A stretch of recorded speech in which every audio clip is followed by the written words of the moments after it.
J'espère que vous allez bien, c'est Matt, on se retrouve aujourd'hui pour notre vidéo. Je vous avoue, de mon côté, le pollen me met un petit genou à terre, mais globalement, ça va. En plus, le marché crypto se reprend un petit peu, même si cette semaine, on est plutôt dans le rouge. On le voit bien d'ailleurs avec l'hebdomadaire de la semaine dernière qui, du coup, a clôturé tout pile sur l'ancien ATH, un petit peu en dessous. Donc, on ouvre en dessous de cette semaine. Ce qui serait incroyable, c'est dans 4 jours d'aller clôturer au-dessus de l'ancien ATH. Et là, ce serait un signal aussi extrêmement fort. Mais en soi, c'est pas un signe actuellement de double top. Il y a beaucoup de FUD pour rien, je trouve. Donc voilà, on reste intelligent. Pour l'instant, on a une consolidation. Tant qu'on casse pas ce niveau-là, pour moi, on n'ira pas forcément plus bas. On peut venir dumper, aller rechercher quand même des gros supports, consolider, reconstruire à la hausse. Donc pour l'instant, Bitcoin est plutôt en range plus qu'autre chose. Vous le savez, en plus, le niveau que je montre correspond au Vegas en H4, hein, au nuage de suite tendance rouge que vous voyez ici. Puisque le 1 heure est en train de casser, effectivement. Le 1 heure est en train de casser, c'est pas très bon, donc je pense qu'on va aller chercher des zones vraiment plus basses. Il avait quand même largement fait le taf dans toutes ces zones-là, ici, et finalement il commence enfin à dumper, donc le BTC n'est pas très très beau. Mais le marché était quand même pas si mal, puisqu'on avait Ether qui quand même construisait de plus en plus. Je vais vous montrer ça en daily, dans la consolidation. Il reste quand même assez haut dans sa conso en daily, le Ether, donc il est à 2600$, c'est pas mal. Quand on va casser ces niveaux-là à 2700$, ça va vraiment être la chose à surveiller le plus, à mon avis, et ça enverra un signal très très fort. C'est-à-dire que comme Ether est assez haut dans son range, si Bitcoin dump et va chercher les 100 000 ou un peu en dessous, et ben ça fait qu'on a de la marge au final sur Ether pour aller chercher des niveaux un petit peu plus bas, sans avoir un scénario complètement catastrophique. Donc c'est à surveiller, mais j'aime beaucoup ce niveau. En tout cas, ce que Ether est en train de construire. On était aussi vert sur sa paire en BTC. On est encore vert malgré le dump. Donc c'est une très bonne chose. Si on regarde en H4, on avait cette grosse résistance-là qu'on peut étendre et on est en train de la casser. Ça montre bien que du coup, comme on est en train de dump actuellement sur Bitcoin, que Bitcoin tombe. Ether tombe aussi, mais beaucoup moins. Il est beaucoup plus fort que Bitcoin. Donc ça, c'est toujours très très bien à voir. J'aime beaucoup la construction qu'on est en train de faire. On est en train de repasser à la hausse sur Ether face à Bitcoin. Donc c'est une chose très très intéressante. Ce que je voulais vous montrer aussi par rapport à Ether, la vidéo va pas mal tourner sur Ether, je vais pas vous mentir. C'est Ether face à Solana qui est également très strong, puisqu'on voit en hebdomadaire le fameux schéma, le fameux range que je vous avais montré. Si je zoome, on est en train de monter, et encore aujourd'hui on est très très fort, ou depuis quelques jours, depuis quelques temps. Ether est vraiment plus fort que Solana, donc moi je pense vraiment que si on réintègre les niveaux là où j'ai mon curseur, que il faudra pas être full Solana, mais avoir de Ether, parce que je pense que Ether va enfin avoir droit à son surperf de Solana, comme il a son surperf, aura droit à son surperf de Bitcoin, bien évidemment. Au niveau des indices, globalement, ça reste toujours la même chose. N'hésitez pas à aller voir ma vidéo de dimanche, mais globalement, on construit, on est toujours dans les ranges, donc il n'y a pas de grand chose à dire. Ça va se décanter de toute façon avec Ether qui va péter à la hausse. À mon avis, si Ether pète à la hausse sur l'indice en total 3 Others, etc., on va venir péter à la hausse petit à petit. Donc voilà, on est patient, mais globalement, ça a l'air d'aller dans le plutôt bon sens. Deuxième chose à noter, ça va être au niveau de Hyperliquid, puisque c'est quand même une alt extrêmement regardée actuellement, qui est en dump. Alors en dump, c'est vite dit, hein, il est en moins 15%. Je vais tracer un petit Fibo, comme ceci. Hop, on va se mettre en linéaire. Et ce qui serait très intéressant, c'est le 38.2 qui correspond pile au niveau de mèche ici et pile au niveau de mèche ici, qui serait un très très bon retest et une très très bonne entrée sur le hype.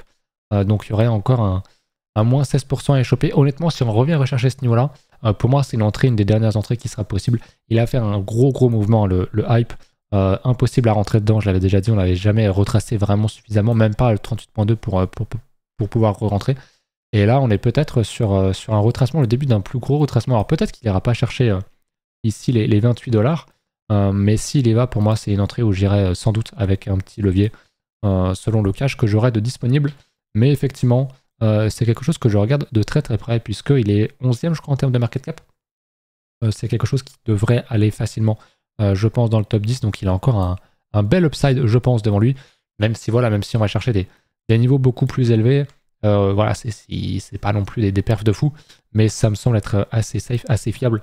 Donc ouais, le hype, j'aimerais bien re-rentrer. Je l'ai dit, hein, je voulais rentrer dans toute la baisse là, avec un petit levier, construire un levier 2 petit à petit. Je ne l'ai pas fait, je l'ai fait plutôt sur Ether. Comme je l'ai dit, finalement, c'était pas un mauvais choix vu que Ether a quand même bien pété, que je suis en levier 4 dedans. Donc je suis assez content de ça. Mais voilà, maintenant il va falloir être patient pour pouvoir éventuellement rentrer sur le hype. Mais je vous le montre, pour moi le niveau idéal d'achat sur hype, c'est évidemment de revenir au niveau de 30$ ou un petit peu en dessous, entre 28 et 30$. Pour moi, c'est des choses, des niveaux qui sont assez intéressants.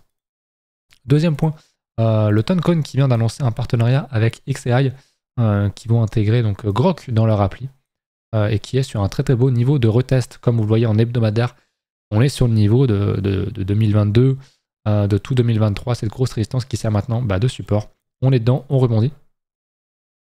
On regarde en daily et qu'est-ce qu'on est en train de faire? On est en train de construire, on est en train de valider un double bottom ici. Alors on l'a pas encore fait, mais on va le casser, je pense. On repasse au-dessus du pivot de cette semaine ici, donc ça peut être qu'une bonne chose. Donc c'est cool, ça commence à construire. On voit le double bottom qui est en train de se construire. S'il se valide, pour moi c'est un bon achat aussi. Moi j'en prendrai pas parce que je suis déjà bien exposé et c'est pas le genre d'alt qui m'intéresse, mais techniquement, graphiquement, il reste très très intéressant et je pense qu'on a un bon achat à prendre ici, qu'on a de bonnes confirmations qui pourraient se créer sur le ton et sur plein d'autres alts, comme on le voit assez souvent en vidéo. Donc voilà, honnêtement, le marché des alts se reprend. Il y a un vrai retournement qui s'opère. Il y a encore des petites validations à aller choper. Il faudrait que Bitcoin ne dump pas trop. Si jamais il venait à dump et que Ether commence à bien restructurer, ça serait bien, mais ça s'annonce quand même vraiment bien. Faut s'accrocher, faut qu'on confirme, comme j'ai dit. Mais je pense vraiment qu'on peut avoir un été très très très bullish sur la crypto si les planètes continuent de s'aligner entre elles.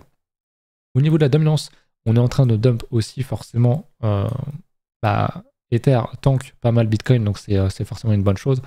On n'a pas encore print ce double top, ce M, on en est loin de là, mais voilà, on a quand même quelques petites bougies rouges. On a l'air de trouver un top pour l'instant.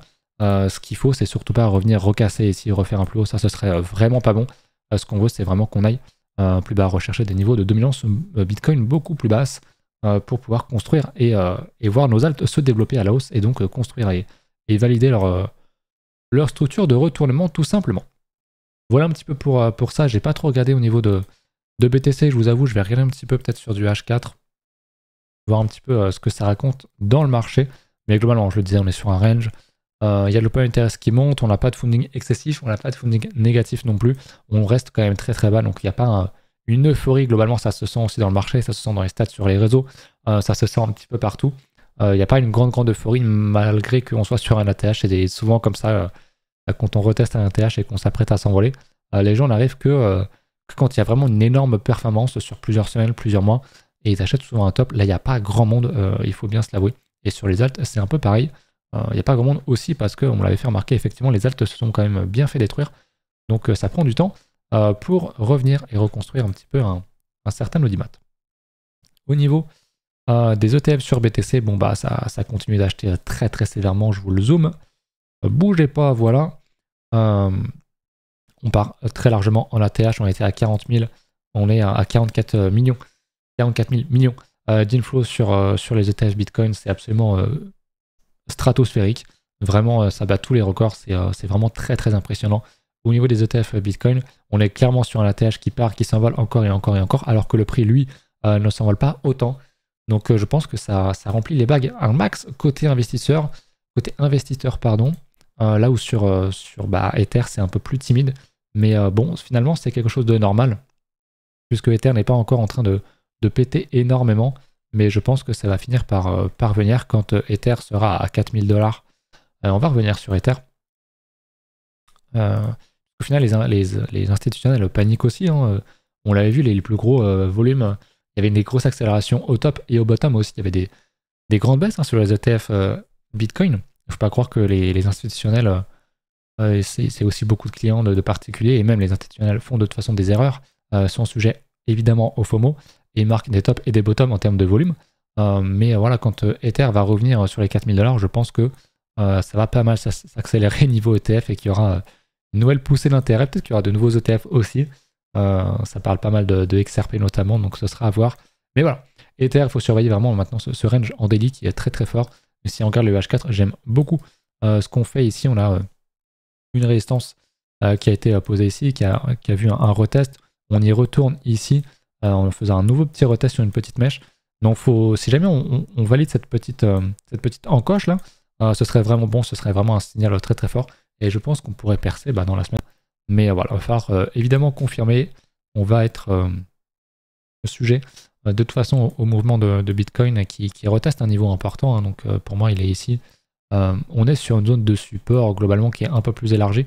Mais s'il trouve un bottom ici, je pense que Ether va vite péter. Voilà un petit peu. N'hésitez pas à me demander si jamais il y a des alts que vous voulez que j'analyse, des sujets à évoquer. Et puis dites-moi ça en commentaire. N'hésitez pas à vous abonner. On se retrouve très très bientôt pour une nouvelle vidéo. Elle était courte aujourd'hui, mais écoutez, voilà, il n'y a pas forcément grand chose à dire. Et si ce n'est que le focus pour moi doit vraiment se faire sur Ether, sur ce range qui va vraiment déclencher le prochain mouvement, bien sûr. La dominance, bien sûr, les indices qui sont très intéressants à regarder. Il y a quelques alts qui sont à surveiller, bien sûr, mais globalement, je ne l'ai pas dit aussi. Est-ce que je suis bien sur mon bon? Je vais regarder plutôt ici.